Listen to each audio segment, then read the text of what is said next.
तो आज की इस वीडियो में करने वाले हैं बाबू इकोनॉमिक्स का महा मैराथन क्लास। जैसे कि मैं आप लोग को हिस्ट्री, ज्योग्राफी, पॉलिटी और हिंदी व्याकरण का ये सारा का महा मैराथन करवा चुका हूँ। ठीक है, आप लोग जाके देख सकते हैं।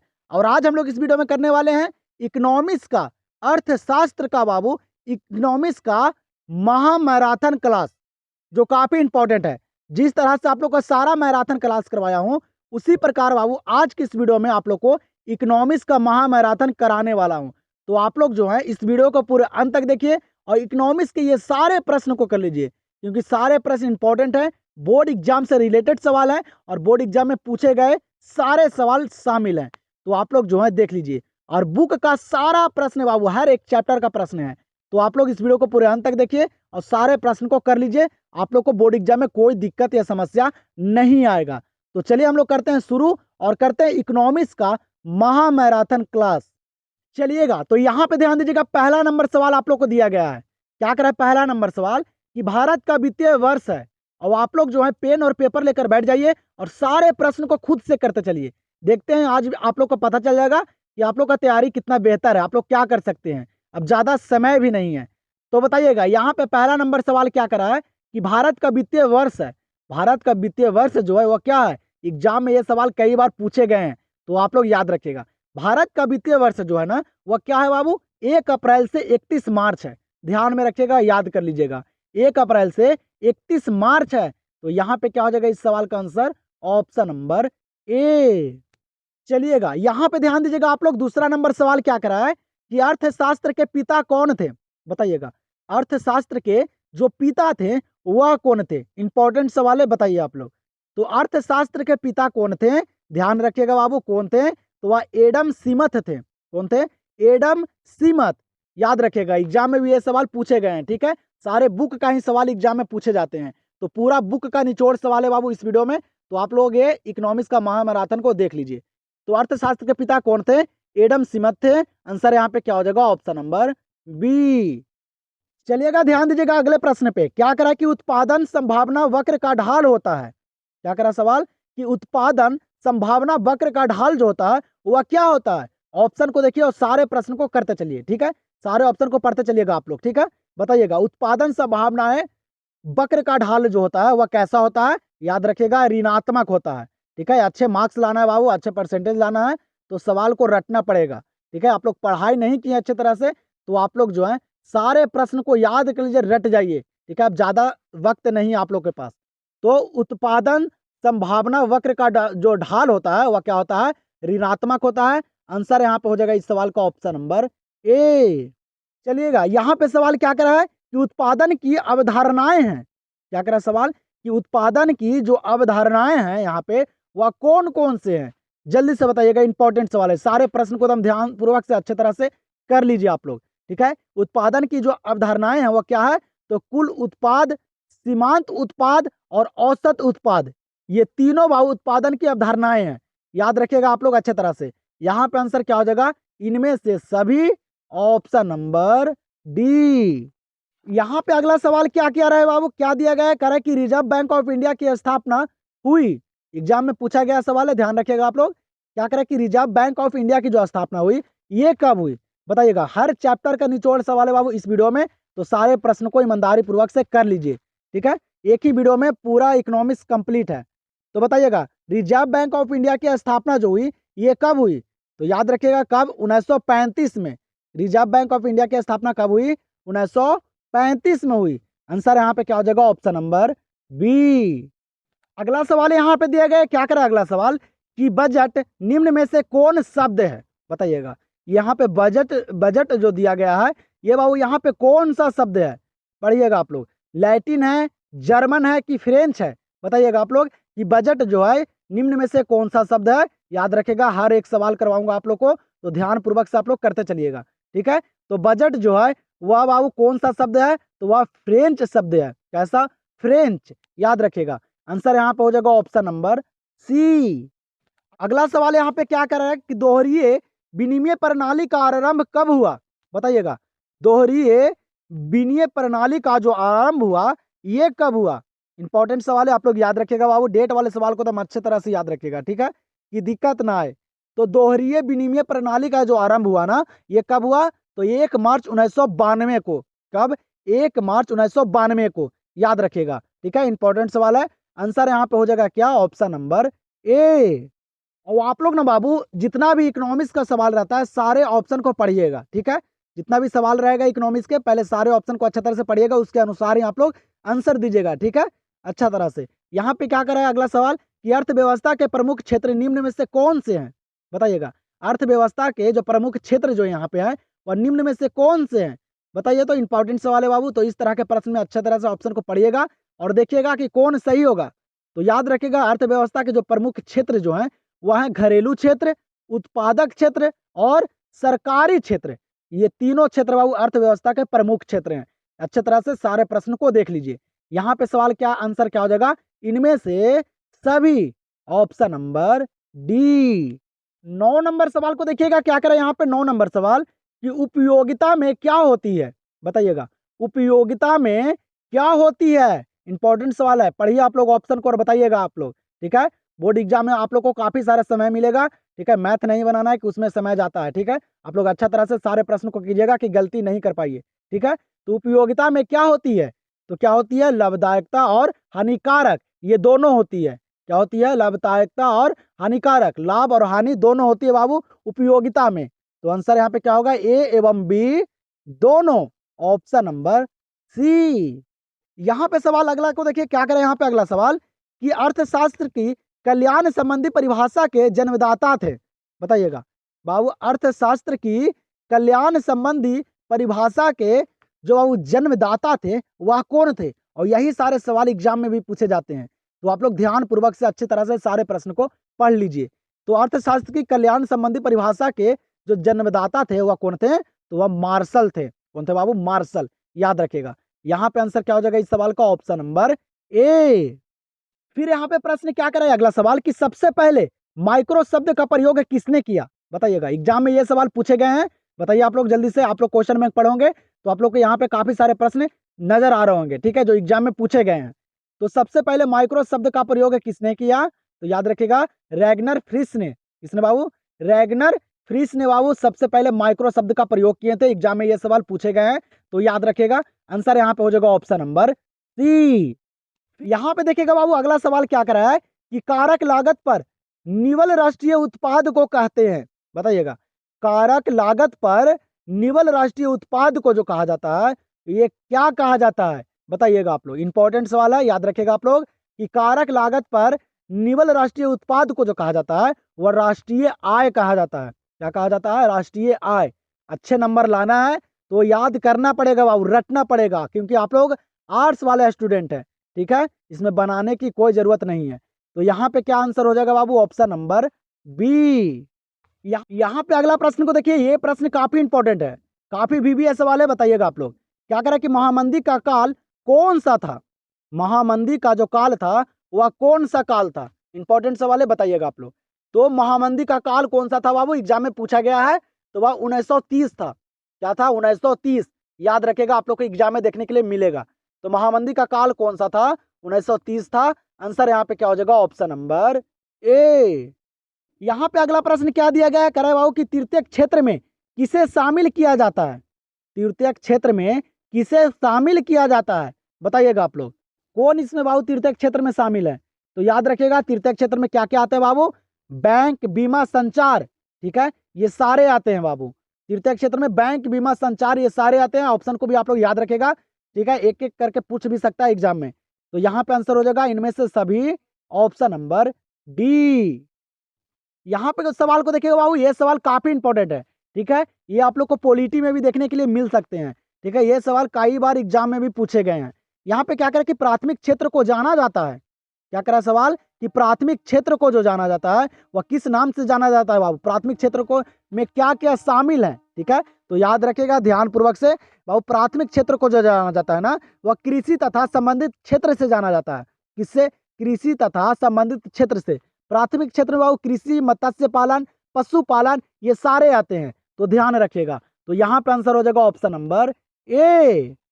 अगले सवाल को देखिएगा, 16 नंबर सवाल को। क्या करें यहाँ पे 16 नंबर सवाल कि पूंजी खाते का लेन देन किस रूप में होता है? क्या करा सवाल कि पूंजी खाते का लेन देन किस रूप में होता है। ध्यान रखिएगा बाबू, सारे प्रश्न इंपॉर्टेंट है यहाँ पे, ठीक है। तो सारे प्रश्न को ईमानदारी पूर्वक से आप लोग देख लीजिए। तो पूंजी खाते का लेन देन जो होता है वह किस रूप में होता है, तो वह प्रवाह और स्टॉक के रूप में। किसमें बाबू, प्रवाह और स्टॉक के रूप में। आंसर यहाँ पे हो जाएगा दोनों, ए और बी दोनों, ऑप्शन नंबर सी। अगले सवाल को देखिएगा बाबू, और इसी लेवल का सवाल एग्जाम में भी पूछे जा रहे हैं, ठीक है। तो आप लोग ध्यान पूर्वक से सारे प्रश्न को कीजिए, ठीक है, और खुद से कीजिए। यहाँ पे सवाल क्या कह रहा है कि मांग में संकुचन तब होता है जब क्या होता है, बताइएगा आप लोग। यहाँ पे ऑप्शन को पढ़िए और बताइए आप लोग जल्दी से आंसर। बाबू क्या कह रहा है कि मांग में संकुचन तब होता है जब क्या होता है, कीमत बढ़ती है और मांग घटती है। क्या होता है बाबू, कीमत बढ़ती है और मांग घटती है, तो मांग में क्या होता है, संकुचन होता है। ध्यान रखिएगा, यहाँ पे आंसर क्या हो जाएगा, ऑप्शन नंबर डी। यहाँ पे इस सवाल को देखिएगा, ये सवाल काफी इंपॉर्टेंट है। क्या करे बाबू कि घटिया वस्तुओं का मांग वक्र कैसा होता है। क्या करा सवाल कि घटिया वस्तुओं का मांग वक्र जो होता है वह कैसा होता है। इंपॉर्टेंट सवाल है, बताइएगा आप लोग, ठीक है, एग्जाम में पूछा गया सवाल है। तो घटिया वस्तुओं का मांग वक्र जो होता है वो कैसा होता है, तो वह ऋणात्मक होता है। कैसा होता है बाबू, ऋणात्मक। याद रखिएगा, यहाँ पे क्या हो जाएगा इस सवाल का आंसर, ऑप्शन नंबर ए।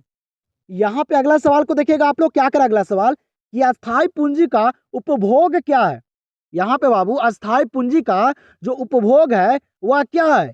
और आप लोग अच्छे तरीके से अगर इकोनॉमिक्स में बाबू तैयारी नहीं की है तो यहाँ पे इस वीडियो को पूरे अंत तक देखिए, 1 से 2 बार देख लीजिएगा तो सारा प्रश्न आप लोग को याद हो जाएगा, ठीक है। तो ध्यान पूर्वक से अच्छे तरह से बाबू इस वीडियो को ना पूरे अंत तक देखिए और सारे प्रश्न को याद कर लीजिए, ठीक है, रट जाइए। एग्जाम में काफी सारे प्रश्न देखने के लिए मिलेगा, सारे बुक का प्रश्न है बाबू यहाँ पे। तो अस्थाई पूंजी का उपभोग क्या है, तो वह क्या है बाबू, तो वह घिसावट है। क्या है, घिसावट है। और आप लोग सारे ऑप्शन को पढ़ते चलिएगा खुद से, मैं रिवीजन आप लोग को करवा दे रहा हूँ अच्छा तरह से कि दिक्कत ना आए बोर्ड एग्जाम में। यहाँ पे क्या हो जाएगा आंसर, ऑप्शन नंबर बी। चलिएगा, यहाँ पे सवाल क्या कर रहा है बाबू कि 3 क्षेत्रीय मॉडल में निम्नलिखित में से कौन शामिल है। बाबू 3 क्षेत्रीय मॉडल में यहाँ पे कौन शामिल है, बताइएगा।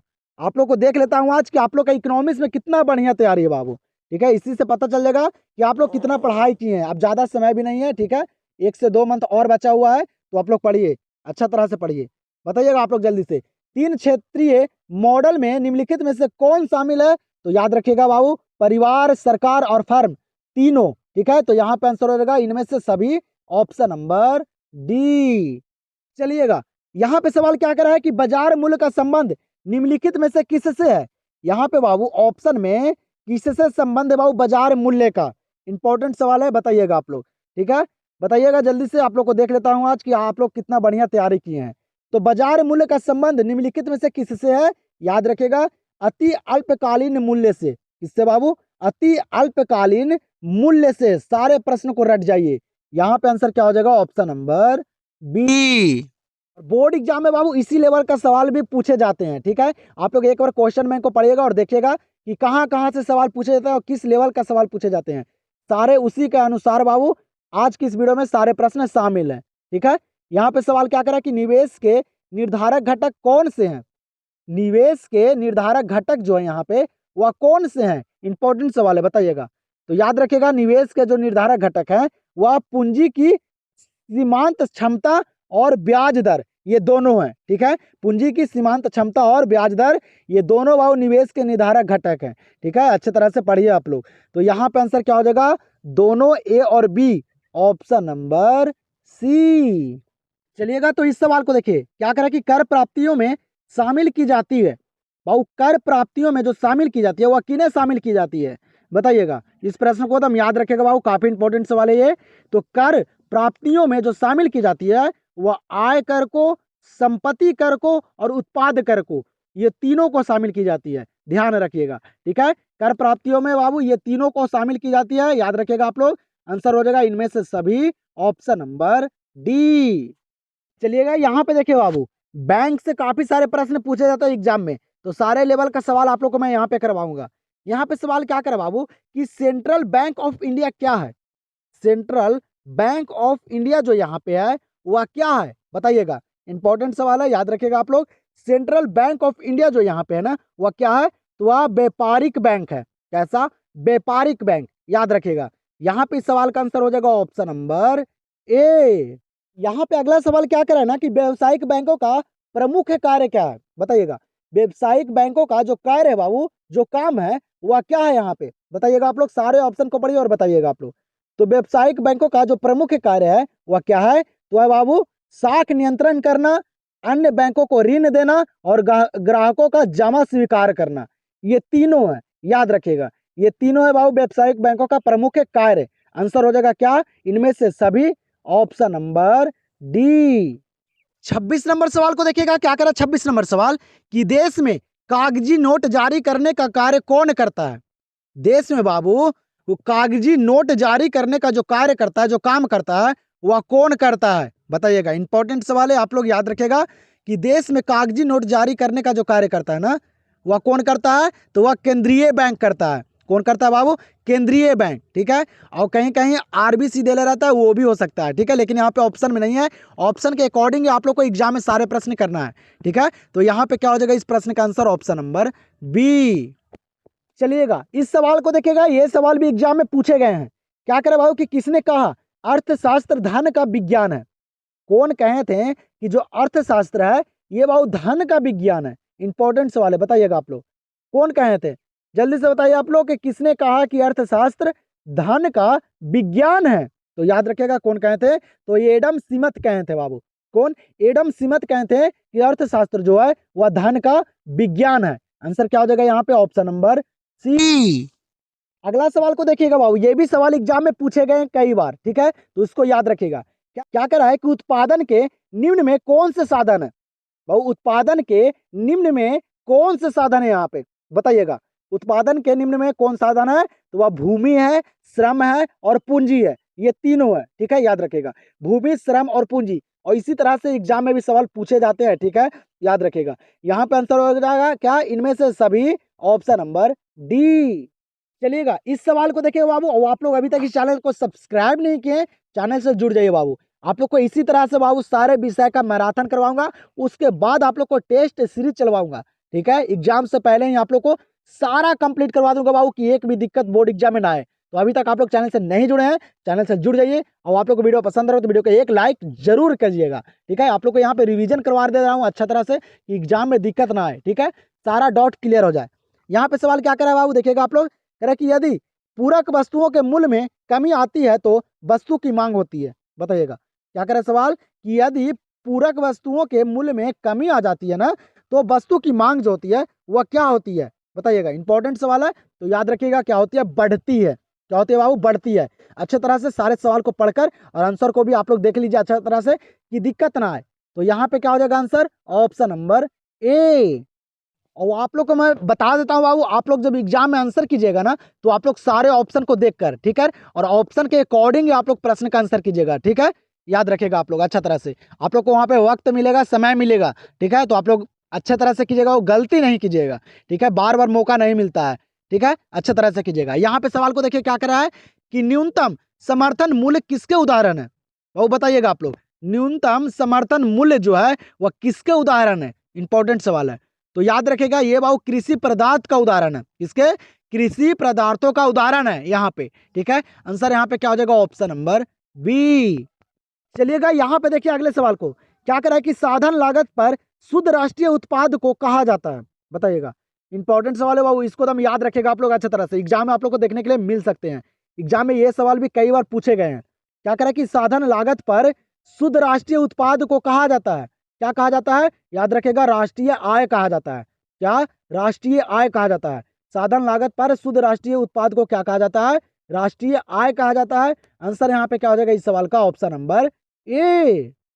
चलिए यहाँ पे ध्यान दीजिए अगले सवाल पे, क्या करें कि निम्नलिखित में से कौन अप्रत्यक्ष कर है, बताइएगा। यही सारे सवाल एग्जाम में भी पूछे जा रहे हैं बाबू, ठीक है। अच्छे मार्क्स लाना है तो पढ़ना पड़ेगा, रटना पड़ेगा, ठीक है, ऐसे ही अच्छे मार्क्स नहीं आते हैं, ठीक है। तो बताइएगा आप लोग, निम्नलिखित में से कौन अप्रत्यक्ष कर है, कौन बाबू अप्रत्यक्ष कर है यहाँ पे, बताइएगा। इंपॉर्टेंट सवाल है, तो याद रखेगा आप बाबू यहाँ पे कि अप्रत्यक्ष कर जो है यहाँ पे वह कौन है। तो याद रखिएगा बाबू, आप लोग को बताया हूँ कि आप लोग जो है चलिएगा ऑप्शन के अकॉर्डिंग। तो यहाँ पे अप्रत्यक्ष कर जो है वह है उत्पादक शुल्क है, क्या है, उत्पादक शुल्क। आंसर यहाँ पे हो जाएगा ऑप्शन नंबर सी। यहाँ पे देखिए इस सवाल को, यहाँ पे सवाल क्या करा कि निम्नलिखित में से कौन प्रत्यक्ष कर के उदाहरण है।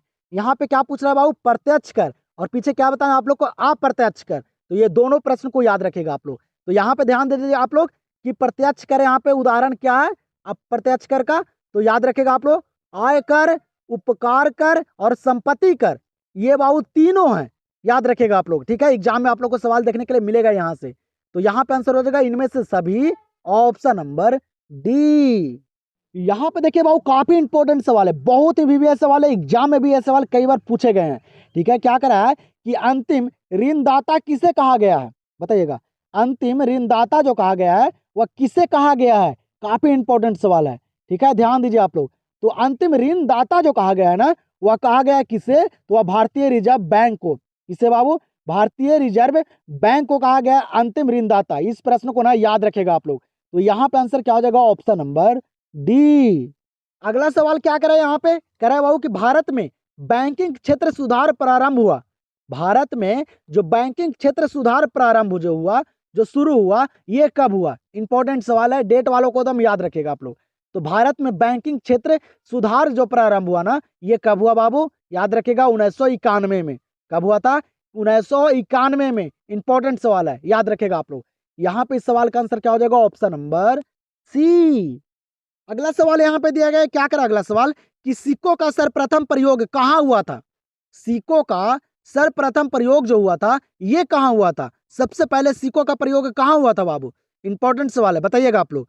सारे बच्चों को पता होगा जो बाबू सबसे पहले जो सिक्के का जो प्रथम प्रयोग किया गया था ना, ये कहाँ किया गया था, लीडिया में। कहाँ, लीडिया में, याद रखेगा। ये सवाल भी एग्जाम में पूछे गए हैं। यहाँ पे आंसर हो जाएगा क्या, ऑप्शन नंबर ए। अगले प्रश्न को देखिएगा आप लोग, क्या करें यहाँ पे 37 नंबर प्रश्न कि उत्पादन फलन में उत्पादन किसका फलन है। देखिएगा बाबू किस लेवल का सवाल पूछे जाते हैं एग्जाम में, आप लोग देख लीजिए। यहाँ पे क्या करें कि उत्पादन फलन में उत्पादन किसका फलन है। तो बताइएगा आप लोग, ऑप्शन को देखिए, बताइएगा, देखते हैं कि आप लोग कितना पढ़ाई किए हैं। तो उत्पादन फलन में बाबू जो उत्पादन जो है वह किसका फलन है, तो वह उत्पत्ति के साधनों का, इसका उत्पत्ति के साधनों का, ठीक है, ध्यान रखिएगा आप लोग। यहाँ पे क्या हो जाएगा इस सवाल का आंसर, ऑप्शन नंबर सी। यहाँ पे अगला सवाल क्या करे बाबू, काफी इंपॉर्टेंट सवाल है। क्या करे कि नोबेल पुरस्कार विजेता अमर्त्य सेन किस देश से संबंधित है, बताइएगा। इंपॉर्टेंट सवाल है बाबू, इसको आप लोग याद रखेगा। क्या करा कि नोबेल पुरस्कार विजेता अमर्त्य सेन किस देश से संबंधित है, याद रखेगा, भारत से। किस देश से, भारत से। आंसर हो जाएगा क्या, ऑप्शन नंबर ए। अगले सवाल को देखिएगा, क्या करा अगला सवाल कि किसी व्यक्ति की संपत्ति क्या है। यहाँ पे बताइए आप लोग, ऑप्शन में देखिए और बताइए कि किसी व्यक्ति का जो संपत्ति है बाबू वह क्या है। तो याद रखेगा, इंपॉर्टेंट सवाल है, सारे प्रश्न को याद रखेगा आप लोग, रट जाइए, अच्छे मार्क्स लाना है तब। तो किसी व्यक्ति का जो संपत्ति है वह क्या है, तो वह बाबू स्टॉक है। क्या है, स्टॉक, याद रखेगा। यहाँ पे आंसर हो जाएगा ऑप्शन नंबर ए। फिर अगला सवाल क्या करें यहाँ पे कि द्वितीयक क्षेत्र को जाना जाता है। द्वितीयक क्षेत्र को जो यहाँ पे जाना जाता है वह किससे जाना जाता है, बताइएगा। इंपॉर्टेंट सवाल है, बताइएगा। इस प्रकार के प्रश्न में सारे ऑप्शन को पढ़िए आप लोग, ठीक है। सारे ऑप्शन को देखिए, उसमें से निकालिए आप लोग कि कौन सा ऑप्शन जो है वह सही है, ठीक है। इसी प्रकार से आप लोग को एग्जाम में भी करना होगा।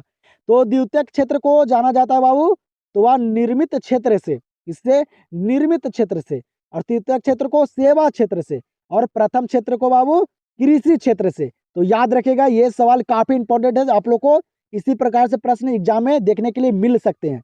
तो यहाँ पे क्या हो जाएगा आंसर, ऑप्शन नंबर बी। यहाँ पे अगला प्रश्न क्या करा है कि कह रहे बाबू कि मौद्रिक नीति का संबंध है। यहाँ पे सवाल क्या करा है कि मौद्रिक नीति का जो संबंध है वह किससे है, यहाँ पे बताइएगा। इंपॉर्टेंट सवाल है बाबू, सारे प्रश्न को याद रखें। मैं जानता हूं कि आप लोग का इकोनॉमिक्स में तैयारी अच्छा तरह से नहीं है, लेकिन क्या कीजिएगा, आप लोग के पास अब ज्यादा समय भी नहीं है, ठीक है। तो आप लोग ध्यान पूर्वक से सारे प्रश्न को रट जाइए, ठीक है। ज्यादा आप लोग पर्व त्योहार के चक्कर में नहीं रहिए, ये अगले साल भी आप लोग मना सकते हैं, लेकिन बोर्ड एग्जाम को तो पहले आप लोग क्लियर कीजिए अच्छा तरह से। तो मौद्रिक नीति का संबंध जो है वह खुले बाजार की क्रियाओं से है। किससे, खुले बाजार की क्रियाओं से, ध्यान रखिएगा। आंसर हो जाएगा क्या, ऑप्शन नंबर डी। अगला सवाल यहाँ पे दिया गया, क्या करे बाबू कि भारतीय बैंकिंग प्रणाली का संरक्षक कौन है। भारतीय बैंकिंग प्रणाली का जो संरक्षक है वह कौन है। यहाँ पे देखिए सारे बैंक का नाम दिया गया है, बताइए आप लोग। यही सारे प्रश्न एग्जाम में पूछे जाते हैं और बच्चे लोग तैयारी नहीं करते हैं अच्छे तरह से, तो वही में दिक्कत होता है बाबू। ठीक है, तो याद रखिएगा आप लोग कि भारतीय बैंकिंग प्रणाली का संरक्षक कौन है। और आप लोग आर्ट्स वाले स्टूडेंट है, ठीक है, रटना पड़ेगा, याद करना पड़ेगा, समझने वाला चीज नहीं है। तो भारतीय बैंकिंग प्रणाली का जो संरक्षक होता है वह रिजर्व बैंक ऑफ इंडिया होता है। क्या होता है बाबू? Reserve Bank of India. Answer हो जाएगा क्या? Option number A. अगला सवाल यहाँ पे क्या करा बाबू कि भुगतान शेष का घटक है। बताइएगा आप लोग, भुगतान शेष का जो घटक है वह यहाँ पे क्या है? इंपॉर्टेंट सवाल है, बताइए आप लोग। ठीक है, तो भुगतान शेष का जो यहाँ पे घटक हुआ बाबू वह कौन हुआ? तो वह चालू खाता और पूंजी खाता, ये दोनों हुए। क्या बाबू? चालू खाता और पूंजी खाता ये दोनों क्या है? भुगतान शेष का घटक है। याद रखेगा सारे सवाल को। सारे यहाँ पे सवाल जो है वह गेसिंग किया गया प्रश्न और बुक का निचोड़ सवाल है। ठीक है, तो यहाँ पे इस सवाल का आंसर क्या हो जाएगा? Option number C. यहाँ पे अगला प्रश्न क्या कह रहा है बाबू कि औसत उत्पाद वक्र की आकृति होती है। याद रखिएगा इस सवाल को। यहाँ पे सवाल जो करा है ना कि औसत उत्पाद वक्र की जो आकृति होती है, जो चित्र होती है बाबू, तो वह क्या होती है? एग्जाम में भी पूछा गया सवाल है, तो याद रखिएगा आप लोग। औसत उत्पाद का वक्र की जो आकृति होती है ना वह क्या होती है? याद रखिएगा, औसत उत्पाद वक्र की जो आकृति होती है वह कैसी होती है? तो उल्टे यू की तरह होती है। कैसे बाबू? उल्टे यू की तरह। ठीक है, याद रखेगा। सारे ऑप्शन को अच्छे तरह से पढ़कर आंसर कीजिएगा बाबू। तो आंसर यहाँ पे हो जाएगा ऑप्शन नंबर बी।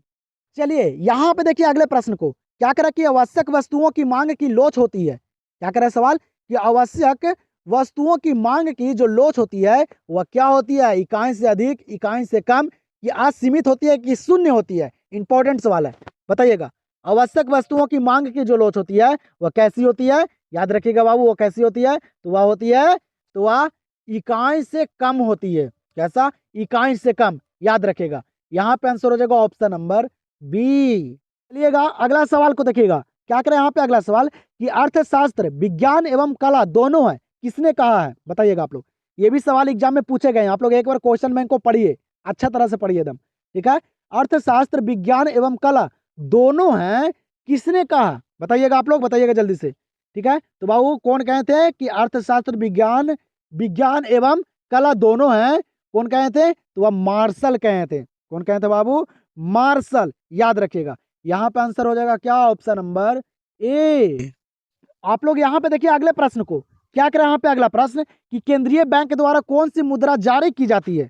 यहाँ पे सवाल क्या करा है कि बाबू केंद्रीय बैंक द्वारा कौन सी मुद्रा जारी की जाती है? इंपॉर्टेंट सवाल है, याद रखिएगा। सेंट्रल बैंक द्वारा बाबू काफी सारे प्रश्न पूछे जाते हैं।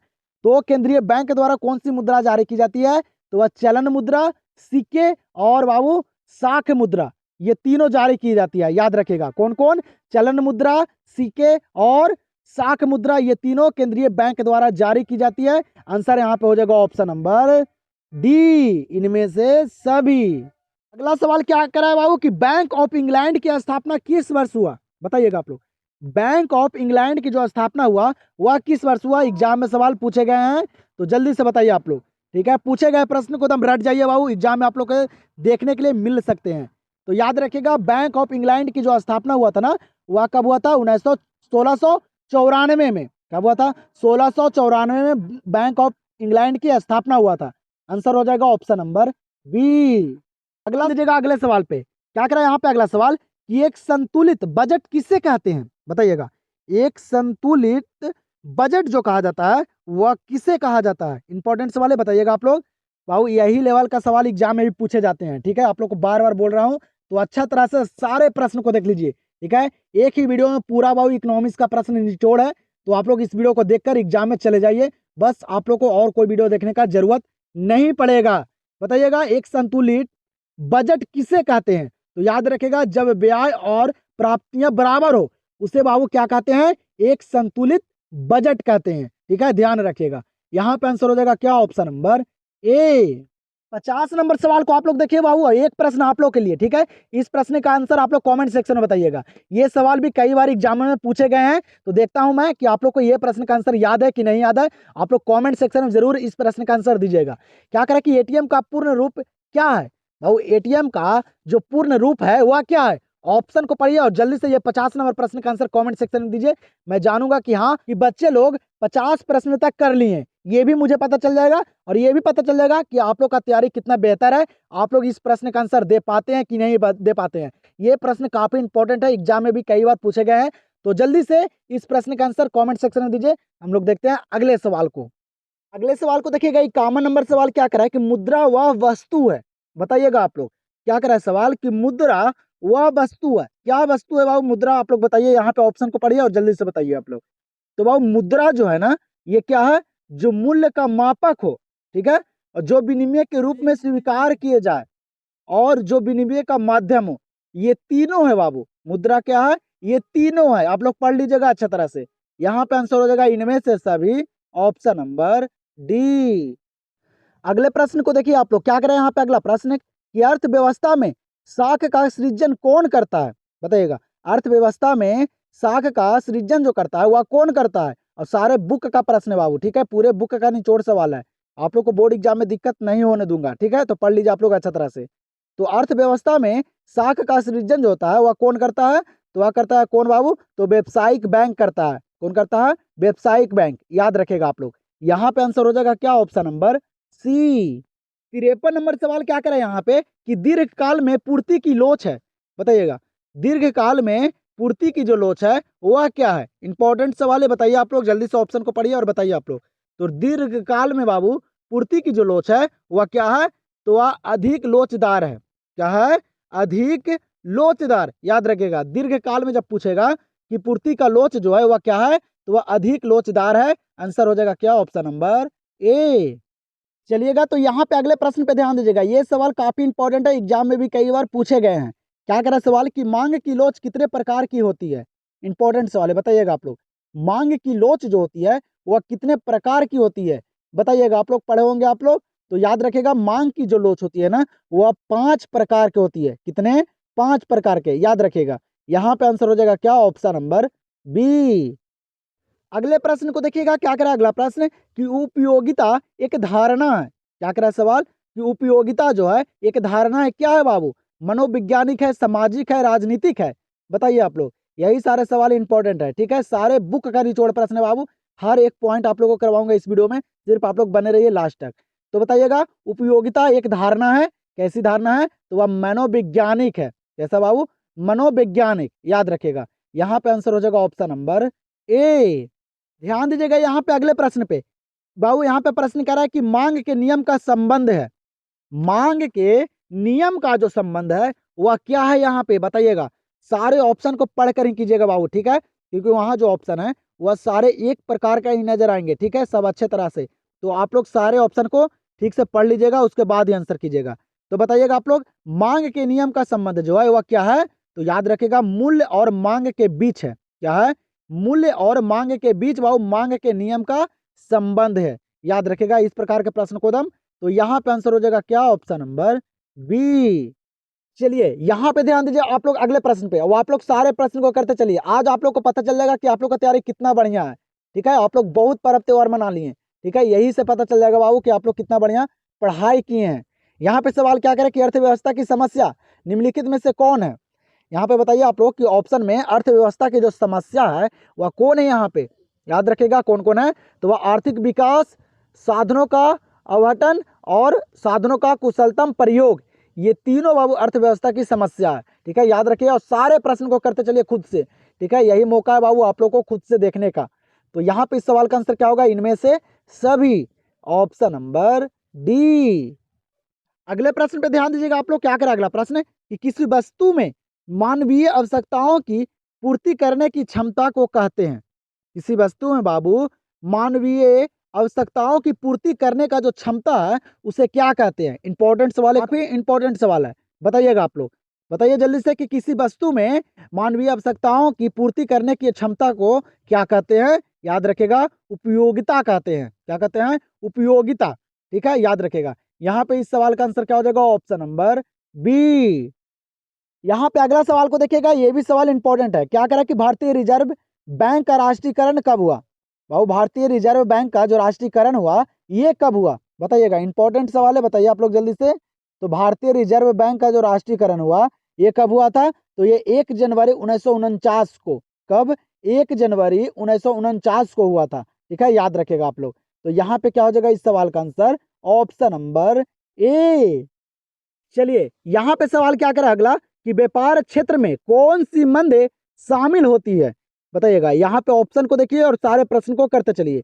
तो व्यापार क्षेत्र में कौन सी मंदे शामिल होती है, बताइएगा आप लोग जल्दी से।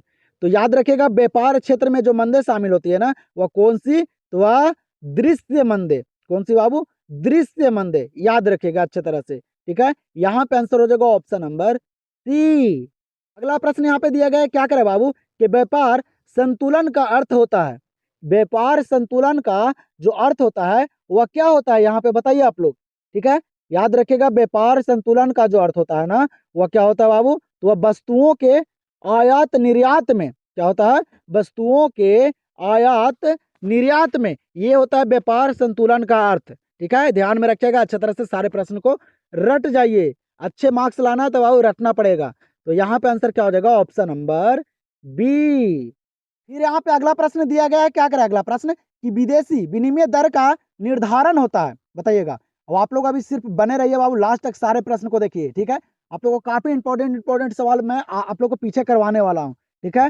ध्यान पूर्वक से सारे प्रश्न को करते चलिए, देखते चलिए। 1 से 2 बार देखिएगा इस वीडियो को, सारा प्रश्न याद हो जाएगा अच्छा तरह से, ठीक है। बताइए, विदेशी विनिमय दर का निर्धारण होता है। विदेशी विनिमय दर का जो निर्धारण होता है वह क्या होता है, ठीक है। आप लोग सारे ऑप्शन को पढ़ लीजिएगा। तो क्या होता है बाबू? तो विदेशी विनिमय बाजार में मांग तथा पूर्ति द्वारा, क्या होती है? विदेशी विनिमय बाजार में मांग तथा पूर्ति द्वारा ये विदेशी विनिमय दर का निर्धारण होता है, ठीक है। याद रखिएगा अच्छी तरह से। यहाँ पे इस सवाल का आंसर हो जाएगा क्या? Option number C. ध्यान दीजिएगा यहाँ पे बाबू, इस प्रश्न में ना आप लोग सारे ऑप्शन को पढ़कर अच्छे तरह से आंसर कीजिएगा। यहाँ पे क्या करा सवाल कि पूंजीगत पदार्थ कौन है। यहाँ पे जो ऑप्शन दिया गया बाबू, इसमें पूंजीगत पदार्थ जो है वह कौन है, बताइएगा। आप लोग वीडियो को लाइक नहीं किए तो 1 लाइक जरूर कर दीजिएगा, ठीक है। और चैनल को से अभी तक नहीं जुड़े हैं तो जल्दी से जुड़ जाइए। आप लोग को लास्ट में टेस्ट सीरीज भी मैं करवाने वाला हूँ जल्द ही, तो सिर्फ आप लोग बने रहिए लास्ट तक और सारे प्रश्न को ईमानदारी पूर्वक से कीजिए। एग्जाम से पहले आप लोग को सारा क्लियर कर दूंगा बाबू, कोई दिक्कत नहीं होने वाला है, ठीक है। तो पूंजीगत पदार्थ कौन है यहाँ पे? तो वह कौन है? तो वह मशीन, बिल्डिंग और औजार, ये तीनों हैं। चाहे बाबू मशीन, वेल्डिंग और औजार, ये तीनों पूंजीगत पदार्थ है, ठीक है। यहाँ पे आंसर क्या होगा? इनमें से सभी। Option number D.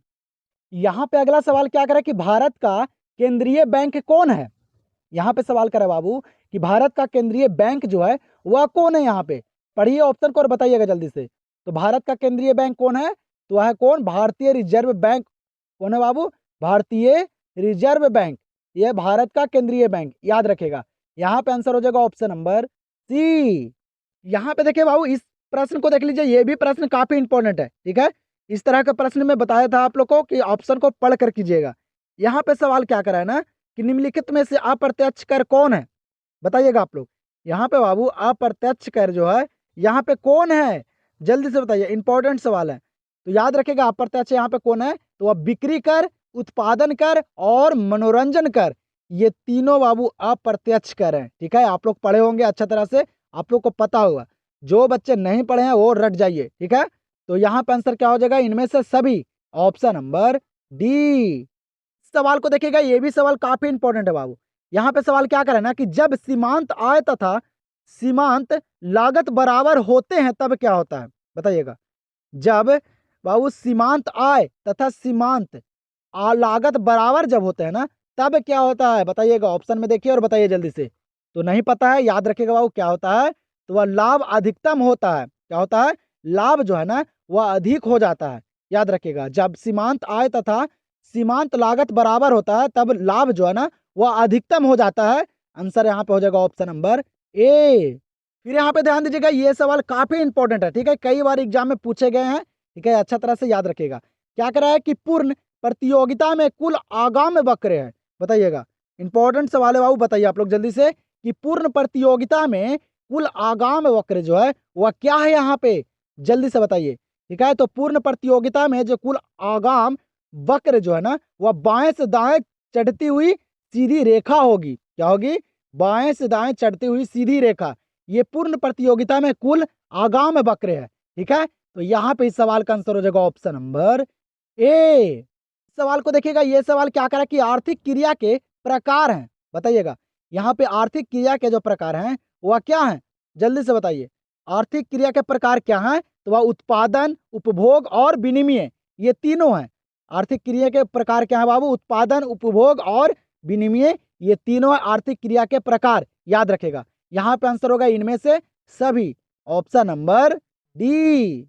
अगला प्रश्न दिया गया है, क्या करा अगला प्रश्न कि यदि बाजार में किसी वस्तु की कीमत घट जाती है तो बजट सेट होता है।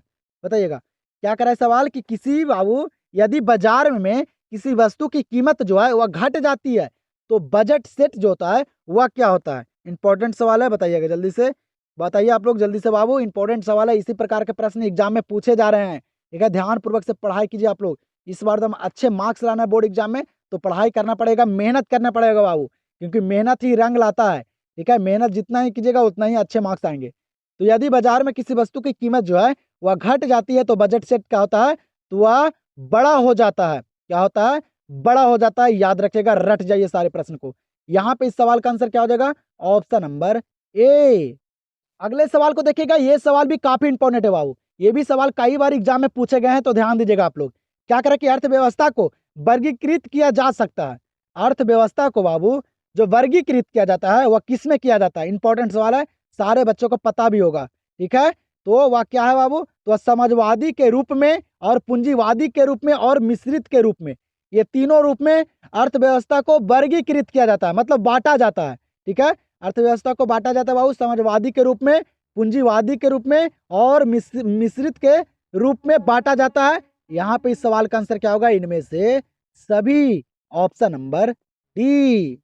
यहाँ पे ध्यान दीजिएगा अगले सवाल पे, क्या करा अगला सवाल कि उत्पादन वक्र का ढाल गिरता है। बताइएगा, उत्पादन वक्र का ढाल जो है वह गिरता है बाबू, कैसे गिरता है? ठीक है, आप लोग को बाबू आगे मैं काफी इंपॉर्टेंट सवाल करवाने वाला हूँ। ठीक है, सिर्फ आप लोग देखिए, लास्ट तक देखिए आप लोग।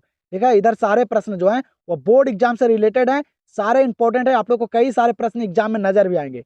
तो उत्पादन वक्र का ढाल जो होता है वह गिरता है बाबू, कैसे? तो वह बाएं से दाएं गिरता है। याद रखेगा, ये सारे प्रश्न इंपॉर्टेंट है। ठीक है, सारे प्रश्न भी आए हैं, सारे एग्जाम से रिलेटेड सवाल है। तो उत्पादन वक्र का ढाल जो गिरता है वह बाएं से दाएं गिरता है। यहाँ पे इस सवाल का आंसर क्या हो जाएगा? Option number B. चलिए यहाँ पे ध्यान दीजिएगा, क्या करा यहाँ पे सवाल कि आर्थिक क्रियाओं के निम्न में कौन से प्रकार हैं। यहाँ पे आर्थिक क्रियाओं के जो प्रकार पूछ रहा है यहाँ पे, वह कौन से प्रकार हैं? सारे बच्चों को पता भी है। ठीक है, तो आर्थिक क्रियाओं को यहाँ पे वह कौन से प्रकार हैं? तो वह उत्पादन, उपभोग और विनिमय एवं निवेश, ये तीनों हैं। क्या है? उत्पादन, उपभोग, विनिमय एवं निवेश। सारे प्रश्न को एकदम याद कीजिएगा अच्छे तरह से, तभी आप लोग बोर्ड एग्जाम में प्रश्न अच्छे से कर कराइएगा। ठीक है, याद नहीं रहेगा बाबू गलती हो जाएगा। ठीक है, तो अच्छे तरह से पढ़ाई कर लीजिए। तो आर्थिक क्रियाओं के निम्न में से कौन से प्रकार है? उत्पादन, उपभोग, विनिमय एवं निवेश। अच्छे तरह से देख लीजिए, यहाँ पे आंसर क्या हो जाएगा? इनमें से सभी, ऑप्शन नंबर डी। चलिए, ये भी सवाल कई बार एग्जाम में पूछे गए हैं। ठीक है, ये बाबू आप लोग को पॉलिटी के भी वहाँ एग्जाम में पूछे जाते हैं, कई बार पूछे गए हैं भी पेपर में। क्या करा है कि एक अर्थव्यवस्था में कौन सा क्षेत्र शामिल रहता है? अर्थव्यवस्था में बाबू कौन सा क्षेत्र शामिल रहता है? तो ये सारे बच्चों को पता है, कौन सा क्षेत्र? प्राथमिक क्षेत्र, द्वितीयक क्षेत्र और तृतीयक क्षेत्र, ये तीनों क्षेत्र बाबू अर्थव्यवस्था में शामिल रहते हैं। ये सारे बच्चों को पता है, अच्छा तरह से पता है। ठीक है, आप लोग अच्छे तरह से बाबू ये तीनों क्षेत्र को पढ़ लीजिएगा, एग्जाम में 2 से 3 प्रश्न पक्का दम वहां देखने के लिए मिल जाएगा। तो अर्थव्यवस्था को कौन सा क्षेत्र शामिल रहता है? अर्थव्यवस्था में बाबू प्राथमिक, द्वितीयक और तृतीयक, ये सारे बच्चों को पता है अच्छा तरह से। तो यहाँ पे आंसर क्या होगा? इनमें से सभी, ऑप्शन नंबर डी। चलिए यहाँ पे सवाल क्या करे बाबू कि विदेशों से शुद्ध साधन आय को सकती है। बताइएगा, विदेशों से शुद्ध साधन आय हो सकती है, कैसा हो सकती है? बताइएगा, विदेशों से बाबू शुद्ध साधन आय जो हो सकती है वह कैसा हो सकती है? धनात्मक और ऋणात्मक, ये दोनों हो सकती है। याद रखेगा, विदेशों से जो शुद्ध साधन आय जो हो सकती है वह कैसा? धनात्मक और ऋणात्मक दोनों हो सकती है। आंसर क्या होगा? ए एवं बी दोनों, ऑप्शन नंबर सी। अगले प्रश्न पे ध्यान दीजिएगा, ये सवाल काफी इंपॉर्टेंट है बाबू। ठीक है, जितना भी अभी इधर सवाल करवा रहा हूं ना, ये सारे प्रश्न इंपॉर्टेंट है। ठीक है, सारे एकदम अच्छे लेवल का सवाल है। बताइएगा, क्या करके अर्थव्यवस्था में तेजी और मंदी की समस्या को कहा जाता है? अर्थव्यवस्था में तेजी और मंदी की समस्या को जो कहा जाता है, ये क्या कहा जाता है? इंपॉर्टेंट सवाल है, बताइएगा आप लोग, काफी इंपॉर्टेंट सवाल है, आप लोग याद रखेगा। अर्थव्यवस्था में तेजी और मंदी की समस्या को जो कहा जाता है वह व्यापार चक्र कहा जाता है। क्या कहा जाता है? व्यापार चक्र। याद रखेगा, यहाँ पे इस सवाल का आंसर क्या है? ऑप्शन नंबर ए। और आप लोग को बाबू इसी प्रकार से प्रश्न बोर्ड एग्जाम में भी देखने के लिए मिलेगा। ठीक है, तो अच्छे से पढ़ाई कर लीजिए आप लोग। क्या करें कि साधन कीमत निर्धारण के निम्न में से कौन संघटक है, बताइएगा। साधन कीमत निर्धारण के निम्न में से यहाँ पे बाबू कौन संघटक है, बताइए, इंपॉर्टेंट सवाल है, याद रखेगा। लगान, मजदूरी और ब्याज, क्या है, लगान, मजदूरी और ब्याज, ये तीनों बाबू साधन कीमत के निर्धारण के घटक है, प्रमुख घटक है। ठीक है, यहाँ पे आंसर हो जाएगा इनमें सभी, ऑप्शन नंबर डी। अगले सवाल को देखिए, ये भी सवाल काफी इंपॉर्टेंट है। क्या करा कि मांग के प्रकार हैं, बताइएगा। मांग के जो प्रकार हैं वह कौन कौन से हैं यहाँ पे, जल्दी से बताइए, ऑप्शन को पढ़िए और बताइए आप लोग। ठीक है, बताइए जल्दी से, मांग के प्रकार कौन है, तो वह कीमत मांग है, आय मांग है और तिरछी मांग है। ये तीनों है बाबू। मांग के प्रकार कौन है, कीमत मांग, आय मांग और तिरछी मांग, ये तीनों बाबू मांग के प्रकार हैं, याद रखिएगा। तो यहाँ पे आंसर क्या होगा, इनमें से सभी, ऑप्शन नंबर डी। अगला सवाल यहाँ पे क्या कराया, अगला सवाल कि मांग का नियम बताता है, मांग का जो नियम बताता है वह क्या बतलाता है, बताइएगा। इंपॉर्टेंट सवाल है, ठीक है, बताइएगा। सारे बुक का सवाल है बाबू, सारे निचोड़ बुक का सवाल है, अच्छे से पढ़ाई कर लीजिए आप लोग। ठीक है, बताइए जल्दी से, सारे प्रश्न को भी करते चलिए। बताइएगा, मांग का नियम बताता है, बता बाबू, मांग का नियम जो बताता है वह क्या बतलाता है, तो वह मांग और कीमत में विपरीत संबंध बतलाता है। क्या, मांग और कीमत में उल्टा संबंध, विपरीत संबंध बतलाता है क्या, मांग का नियम। ध्यान में रखिएगा, याद रखिएगा। यहाँ पे इस प्रश्न का आंसर क्या हो जाएगा, ऑप्शन नंबर ए। अगले सवाल पे ध्यान दीजिएगा आप लोग, क्या करें यहाँ पे, अगला सवाल कि उस वक्र का नाम बताएं जो आर्थिक समस्या दर्शाता है। काफी इंपॉर्टेंट सवाल है। क्या करें सवाल कि उस वक्र का नाम बताइए आप लोग जो बाबू आर्थिक समस्या को दर्शाता है। इंपॉर्टेंट सवाल है, ठीक है। आप लोग को वीडियो पसंद आ रहा तो एक लाइक जरूर कीजिएगा बाबू, और कमेंट सेक्शन में बताइएगा आप लोग को वीडियो कैसा लगा। ठीक है, सारे प्रश्न इंपॉर्टेंट थे कि नहीं थे। आप लोग को और भी बाबू इकोनॉमिक्स का मैं प्रश्न करवाऊंगा, ठीक है, इस वीडियो में नहीं, लेकिन अगले वीडियो में आप लोग को काफी सारे प्रश्न इकोनॉमिक्स का दूंगा, अच्छे लेवल का। ठीक है, तो आप लोग सिर्फ बने रहिए, इस चैनल से जुड़े रहिए। ठीक है, जितना भी प्रश्न करवाऊंगा सारे प्रश्न को याद करते चलिए और सारे प्रश्न को देखते चलिए। ठीक है, बताइएगा, उस वक्र का नाम बताएं जो आर्थिक समस्या दर्शाता है, वह कौन सा वक्र है, तो याद रखिएगा, उत्पादन संभावना वक्र। कौन बाबू, उत्पादन संभावना वक्र जो है ना, वह बाबू क्या दर्शाता है, वक्र का वो आर्थिक समस्या दर्शाता है। क्या दर्शाता है, आर्थिक समस्या। ठीक है, ध्यान में रखिएगा, याद रखिएगा। यहाँ पे इस प्रश्न का आंसर क्या हो जाएगा, ऑप्शन नंबर बी। ध्यान दीजिएगा यहाँ पे अगले प्रश्न पे, क्या करा है कि संयुक्त मांग किसका रूप है, बताइएगा। संयुक्त मांग जो है यहाँ पे, ये बाबू किसका रूप है, पढ़िए ऑप्शन को और बताइए जल्दी से। तो याद रखेगा, संयुक्त मांग जो है ना, ये किसका रूप है, तो पूरक मांग का। याद रखेगा, ये सवाल भी एग्जाम में पूछे गए हैं। तो संयुक्त मांग किसका रूप है, तो वह पूरक मांग का है। ठीक है, यहाँ पे इस प्रश्न का आंसर हो जाएगा ऑप्शन नंबर ए।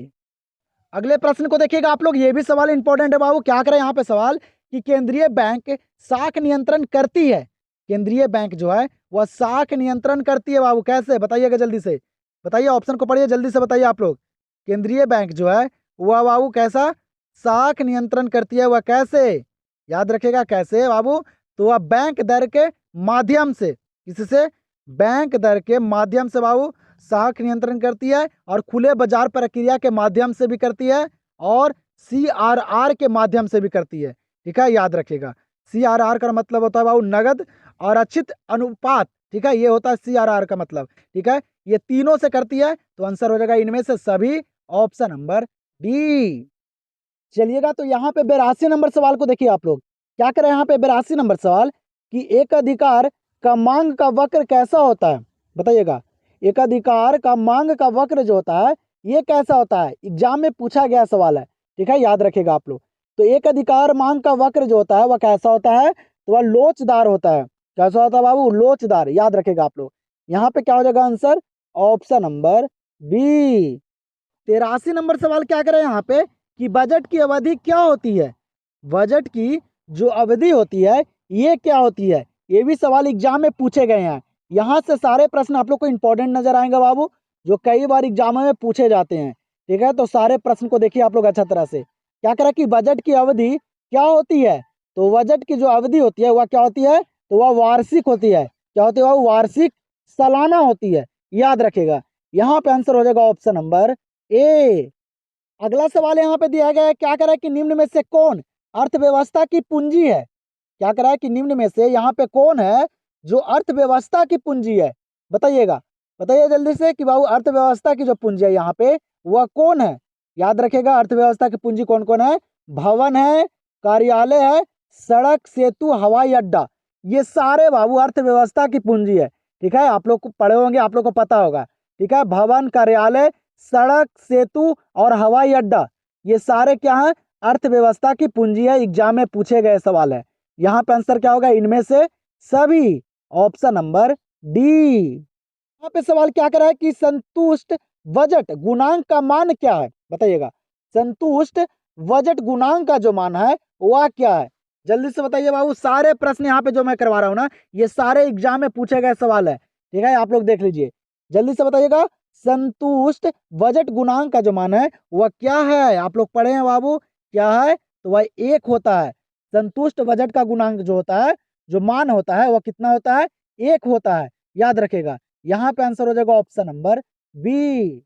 चलिएगा अगले प्रश्न को देखिएगा, क्या करें यहाँ पे अगला प्रश्न कि बचत और आय के संबंध को क्या कहते हैं? बचत और आय के संबंध को जो कहा जाता है वह क्या कहा जाता है? इंपॉर्टेंट सवाल, बताइएगा आप लोग। बचत और आय के संबंध को क्या कहते हैं? याद रखिएगा, क्या? तो बचत फलन कहते हैं। क्या कहते हैं बाबू? बचत फलन कहते हैं।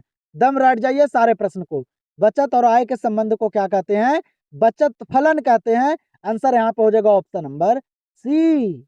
87 नंबर प्रश्न दिया गया है, क्या करें 87 नंबर प्रश्न कि तरलता पास में ब्याज दर का क्या मान रहता है? बताइएगा, तरलता पास में बाबू ब्याज दर का जो मान होता है वह क्या होता है? ये भी सवाल एग्जाम में पूछे गए हैं।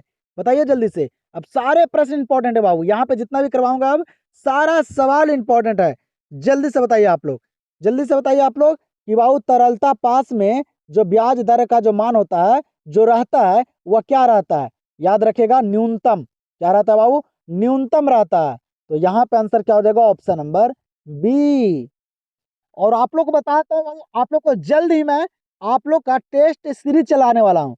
सारे विषय का टेस्ट सीरीज चलाऊंगा बाबू। जिस तरह से एग्जाम में प्रश्न पूछे जाते हैं और जिस तरह से सारे प्रश्न आते हैं, उसी प्रकार से आप लोग को मैं यहाँ पे टेस्ट सीरीज चलाऊंगा। ठीक है, सारे सब्जेक्ट का। तो आप लोग से यही अनुरोध है कि बाबू आप लोग जो है अभी तक इस चैनल से नहीं जुड़े हैं तो चैनल को सब्सक्राइब कर लीजिए। ठीक है, एग्जाम से पहले मैं आप लोग को इतना सारा प्रश्न करवा दूंगा, इस लेवल का प्रश्न करवाऊंगा जिस लेवल से बाबू एग्जाम में सवाल पूछे जाते हैं। ठीक है, पूरे बुक का सवाल करवा दूंगा अच्छा तरह से। ठीक है, टेस्ट के अनुसार आप लोग को सारा रिवीजन भी करवा दूंगा और आप लोग को पता चल जाएगा टेस्ट देने से कि आप लोग का तैयारी कितना बेहतर है, आप लोग एग्जाम में क्या कर सकते हैं। ठीक है, तो चैनल से जुड़े रहिए। वीडियो पसंद आ रहा हो तो वीडियो को एक लाइक जरूर कर दीजिएगा। कमेंट सेक्शन में बताइएगा कि आप लोग को वीडियो कैसा लगा। अगला वीडियो जो है वह किस मैराथन का है? अगला सवाल क्या करा है? रोजगार गुणांक सिद्धांत के जनक कौन थे? रोजगार गुणांक सिद्धांत के जो जनक थे वह कौन थे? इंपॉर्टेंट सवाल है बाबू, बताइएगा आप लोग। ठीक है, रोजगार गुणांक सिद्धांत के जो जनक थे वह किन्स थे बाबू। कौन? किन्स। याद रखेगा, कौन थे? किन्स थे। आंसर हो जाएगा क्या? ऑप्शन नंबर ए। चलिएगा अगले सवाल को देखिएगा आप लोग, क्या करें यहाँ पे अगला सवाल कि निम्नलिखित में से कौन उत्पत्ति का साधन नहीं है? बताइएगा आप लोग। यहाँ पे बाबू कौन जो है वह उत्पत्ति का साधन जो है वह नहीं है। काफी इंपॉर्टेंट सवाल है, बताइए आप लोग जल्दी से। तो उत्पत्ति का साधन यहाँ पे कौन नहीं है? ऑप्शन को पढ़ कर ही आप लोग सारे प्रश्न को कीजिएगा। तो वह बाबू मुद्रा नहीं है। उत्पत्ति का साधन कौन नहीं है? मुद्रा नहीं है। याद रखेगा, यहाँ पे इस सवाल का आंसर क्या हो जाएगा? Option number C. अगले प्रश्न को देखिएगा, क्या करें यहाँ पे अगला प्रश्न कि स्थिर मूल्य पर आकलित सकल राष्ट्रीय उत्पाद क्या है? क्या करा सवाल कि स्थिर मूल्य पर आकलित सकल राष्ट्रीय उत्पाद जो है वह क्या है? बताइएगा आप लोग। याद रखेगा, स्थिर मूल्य पर बाबू आकलित सकल राष्ट्रीय उत्पाद जो है ना वह क्या है? तो वह वास्तविक है। कैसा है? वास्तविक। याद रखेगा अच्छे तरह से, ये नहीं कि वास्तविक जीडीपी मारकर आ जाइएगा। ठीक है, अच्छे तरह से सारे प्रश्न को याद रखेगा आप लोग। यहाँ पे आंसर क्या हो जाएगा? ऑप्शन नंबर ए। अगले सवाल को देखिएगा, क्या करें यहाँ पे अगला सवाल काफी इंपॉर्टेंट है बाबू। ठीक है, इसी लेवल का सवाल भी एग्जाम में पूछे जा रहे हैं। क्या करें यहाँ पे कि निम्नलिखित में से कौन स्थिर लागत नहीं है? बताइएगा, निम्नलिखित में से बाबू यहाँ पे कौन जो है वह स्थिर लागत जो है वह नहीं है? पढ़िए ऑप्शन को और बताइए जल्दी से। याद रखिएगा बाबू, कौन नहीं है स्थिर लागत यहाँ पे? तो वह कच्चे माल की लागत। कच्चे माल की लागत जो है ये स्थिर लागत नहीं है। अच्छे तरह से सारे प्रश्न को आप लोग देखिए। ठीक है, और ऑप्शन को भी पढ़िए। तो कच्चे माल की लागत जो है ये स्थिर लागत नहीं है। आंसर यहाँ पे क्या हो जाएगा? Option number C. अगला प्रश्न क्या करे कि उदासीनता वक्र की क्या ढाल होती है? सवाल क्या करे यहाँ पे कि उदासीनता वक्र की जो ढाल होती है वह क्या होती है? काफी इंपॉर्टेंट सवाल है, एग्जाम में भी कई बार पूछे गए हैं। तो याद रखिएगा आप लोग, उदासीनता पूछ रहा है यहाँ पे बाबू, ठीक है। तो उदासीनता वक्र की जो ढाल होती है वह क्या होती है, याद रखिएगा क्या होती है बाबू, तो वह ऋणात्मक होती है। क्या होती है, ऋणात्मक। एग्जाम में पूछे गए सवाल है, तो यहाँ पे आंसर क्या हो जाएगा, ऑप्शन नंबर बी। फिर यहाँ पे अगला प्रश्न क्या करा है कि एक समाजवादी अर्थव्यवस्था का मूल उद्देश्य होता है, बताइएगा। बहुत समाजवादी अर्थव्यवस्था का जो मूल उद्देश्य होता है वह क्या होता है, ऑप्शन को पढ़िए बाबू, ठीक है। रट जाइए सारे प्रश्न को, अच्छे मार्क्स लाना है तब, ठीक है, क्योंकि आप लोग आर्ट्स वाले स्टूडेंट है, ठीक है, आर्ट्स वाला स्टूडेंट है, रटना पड़ेगा बाबू, पढ़ना पड़ेगा, तभी कुछ हो सकता है, ठीक है। तो एक समाजवादी अर्थव्यवस्था का मूल उद्देश्य होता है, क्या होता है, याद रखिएगा, अधिकतम लोक कल्याण होता है। क्या होता है, अधिकतम लोक कल्याण, याद रखिएगा। आंसर यहाँ पे हो जाएगा ऑप्शन नंबर डी। अगला प्रश्न क्या करें यहाँ पे बाबू कि भारत में 1 रुपया का नोट कौन जारी करता है, बताइएगा। इंपॉर्टेंट सवाल है बाबू, बताइए जल्दी से। भारत में 1 रुपया का नोट जो जारी करता है वह कौन करता है, और यहाँ पे देखिए ऑप्शन में मिस्टेक है, ठीक है, आप लोग एडजस्ट कर लीजिएगा, सिर्फ आप लोग आंसर को याद रखिए अच्छा तरह से, ठीक है। यहाँ पे टाइपिंग में गलत कर दिया गया है, ठीक है, तो याद रखिएगा। भारत में जो बाबू 1 रुपया का जो नोट जारी करता है वह कौन करता है, भारत सरकार वित्त का मंत्रालय। कौन करता है, भारत सरकार वित्त का मंत्रालय। ये प्रश्न को एकदम याद रखेगा, रट जाइएगा, एग्जाम में पूछा गया सवाल है, ठीक है। भारत में 1 रुपया का नोट जारी कौन करता है, भारत सरकार वित्त का मंत्रालय, ठीक है, याद रखेगा यहाँ पे, ठीक है। तो चलिए देखते हैं अगले सवाल को। अगला सवाल यहाँ पे क्या करे बाबू कि सीमांत उपयोगिता हास नियम के प्रतिपादक कौन थे, बताइएगा। सीमांत उपयोगिता हास के जो जो बाबू प्रतिपादक थे वह कौन थे, इंपॉर्टेंट सवाल है, याद रखिएगा। हादसा के बाबू जो प्रतिपादक थे सीमांत उपयोगिता के वह कौन थे, याद रखेगा, ग्रोसेन थे। कौन थे, ग्रोसेन, याद रखेगा। यहाँ पे आंसर हो जाएगा ऑप्शन नंबर ए। अगले सवाल को देखिएगा क्या करें यहाँ पे, अगला सवाल कि बैंकिंग लोकपाल योजना की घोषणा किस वर्ष की गई। बैंकिंग लोकपाल योजना की जो घोषणा किया गया था वह किस वर्ष किया गया था। डेट वाले सवाल को तो हम याद रखिए अच्छे तरह से बाबू आप लोग, ठीक है। इसी में दिक्कत करते हैं सारे बच्चों को, गलत कर बैठते हैं, अच्छे से याद नहीं रहता तब। तो बैंकिंग लोकपाल योजना की घोषणा जो हुआ था वह किस वर्ष हुआ था, तो 1995 में हुआ था। कब, 1995 में, याद रखेगा। यहाँ पे इस प्रश्न का आंसर हो जाएगा ऑप्शन नंबर बी। चलिएगा तो अगले सवाल को देखिएगा आप लोग क्या करें यहाँ पे, अगला सवाल कि निम्न में से कौन व्यक्ति वस्तुओं का उत्पादन कर रहा है, बताइएगा। निम्न में से बाबू यहाँ पे कौन जो है वह व्यक्ति वस्तुओं का उत्पादन कर रहा है, इंपॉर्टेंट सवाल है, पढ़िए ऑप्शन को, बताइए जल्दी से। तो बाबू कौन यहाँ पे व्यक्ति वस्तुओं का उत्पादन कर रहा है, याद रखेगा, कौन, बुनकर। कौन बाबू, बुनकर। एग्जाम में पूछा गया सवाल है, दम याद रखिए आप लोग, ठीक है। कौन कर रहा है, बुनकर कर रहा है। आंसर यहाँ पे हो जाएगा ऑप्शन नंबर डी। 98 नंबर सवाल को देखिए, ये सवाल भी काफी इंपॉर्टेंट है बाबू, ठीक है, बोर्ड एग्जाम में भी ये सवाल पूछे गए हैं। क्या करें कि दो विक्रेता किस प्रकार के बाजार की विशेष स्थिति है, बताइएगा। दो विक्रेता किस प्रकार के बाजार की विशेष स्थिति है, ये एग्जाम में पूछे गए सवाल है, ठीक है। तो बताइएगा आप लोग, ये भी काफी इंपॉर्टेंट सवाल है बाबू।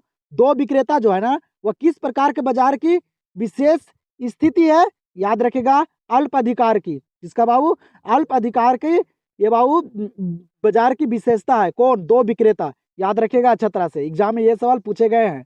तो आंसर यहाँ पे क्या हो जाएगा, ऑप्शन नंबर सी। अगला सवाल क्या करे बाबू, ये भी इंपॉर्टेंट है, ठीक है।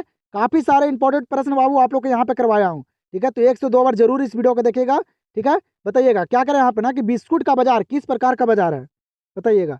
एग्जाम में सवाल पूछे गए हैं, बताइए जल्दी से। बिस्कुट का बाजार जो है ना ये किस प्रकार का बाजार है, याद रखिएगा। बिस्कुट का बाजार जो है ये किस प्रकार का बाजार है बाबू, तो एक अधिकारी प्रतिस्पर्धा। कैसा बाबू, एक अधिकारी प्रतिस्पर्धा बाजार है बाबू ये बिस्कुट का बाजार, ठीक है, याद रखिएगा। यहाँ पे आंसर हो जाएगा ऑप्शन नंबर बी। 100 नंबर प्रश्न को देखिए आप लोग क्या करें यहाँ पे। 100 नंबर प्रश्न की निर्गत के शून्य स्तर पर कुल लागत है, बताइए। तो निर्गत के शून्य स्तर पर कुल लागत बराबर जो होता है वह क्या होता है, इंपॉर्टेंट सवाल है, बताइए जल्दी से। ये 100 नंबर भी प्रश्न काफी इंपॉर्टेंट है बाबू, याद रखेगा आप लोग। ये निर्गत के शून्य स्तर पर जो कुल लागत बराबर जो होता है ना वह होता है बाबू स्थिर लागत। क्या होता है, स्थिर लागत, याद रखेगा। यहाँ पे इस सवाल का आंसर हो जाएगा ऑप्शन नंबर बी। प्रश्न यहाँ पे दिए गए क्या करा है कि सस्ते दर पर रसोई गैस किसका उदाहरण है, इंपॉर्टेंट सवाल है, एग्जाम में भी ये सवाल पूछे गए हैं। पूछे गए सवाल को याद रखेगा क्योंकि बाबू बोर्ड एग्जाम है ना, सवाल जो है वह रिपीट भी किए जाते हैं, ठीक है। तो याद रखेगा सस्ते दर पर रसोई गैस जो है वह किसका उदाहरण है, किसका उदाहरण है बताइए जल्दी से। तो सस्ते दर पर रसोई गैस जो है ना वह उपदान का उदाहरण है। किसका बाबू? उपदान का। याद रखेगा, एग्जाम में सवाल पूछे गए हैं। आंसर यहाँ पे हो जाएगा ऑप्शन नंबर ए। 102 नंबर सवाल को देखिए, क्या करें 102 नंबर सवाल कि सम सीमांत उपयोगिता नियम को कहा जाता है। सम सीमांत उपयोगिता नियम को कहा जाता है बताइएगा। और हम लोग बाबू इस वीडियो में 102 ही सवाल करेंगे, ठीक है। आप लोग को टेस्ट सीरीज के माध्यम से मैं सारा प्रश्न क्लियर करवा दूंगा इकोनॉमिक्स का, ठीक है। तो आज की इस वीडियो में हम लोग करेंगे 102 प्रश्न जो काफी इंपॉर्टेंट थे, एग्जाम से रिलेटेड थे, बोर्ड एग्जाम में पूछे गए सवाल और पूरे बुक का निचोड़ सवाल थे। तो आप लोग जो है इस वीडियो को 1 से 2 बार जरूर देखेगा, एग्जाम से पहले जरूर देखेगा बाबू, ठीक है। सारे इंपॉर्टेंट सवाल है, यहाँ से काफी सारे प्रश्न आप लोग को बोर्ड एग्जाम में देखने के लिए मिलेगा, ठीक है। तो सारे प्रश्न को आप लोग याद रखिएगा, याद कर लीजिएगा बाबू, यही समय है आप लोग के पास, ठीक है। जितना हो सकता है उतना आप लोग पढ़ाई कीजिए, ठीक है। ये जो भी बच्चे 1-2 मंथ जो ये लास्ट वाला तैयारी कर लेगा अच्छा तरह से, उसको बोर्ड एग्जाम में दिक्कत नहीं होने वाला है, ठीक है। बाकी मैं आप लोग को संभाल लूंगा, सिर्फ आप लोग इस चैनल से बने रहिए, ठीक है। लास्ट तक जुड़े रहिए, आप लोग को सारे टेस्ट सीरीज के माध्यम से मैं कंप्लीट करवा दूंगा, ठीक है। तो आप लोग अभी तक इस चैनल को सब्सक्राइब नहीं किए हैं तो चैनल को सब्सक्राइब कर लीजिए, और वीडियो आप लोग को ये पसंद आए तो वीडियो को लाइक कर दीजिएगा, ठीक है। यहाँ पे ये सवाल क्या कर रहा है कि सम सीमांत उपयोगिता नियम को कहा जाता है, याद रखेगा, प्रतिस्थापन का नियम कहा जाता है। क्या कहा जाता है? प्रतिस्थापन का नियम, ठीक है। काफी इंपॉर्टेंट सवाल थे, एग्जाम में भी ये सवाल पूछे गए हैं। तो यहाँ पे इस सवाल का आंसर क्या हो जाएगा? Option number C. तो अब हम लोग मिलते हैं अगले मैराथन में। आप लोग बताइए कि आप लोग वीडियो पसंद आया कि नहीं आया, और अगला मैराथन जो है वह कौन सा सब्जेक्ट का है, ठीक है, इंग्लिश का है। आप लोग जरूर कमेंट सेक्शन में बताइएगा। तो हम लोग मिलते हैं अगले मैराथन में।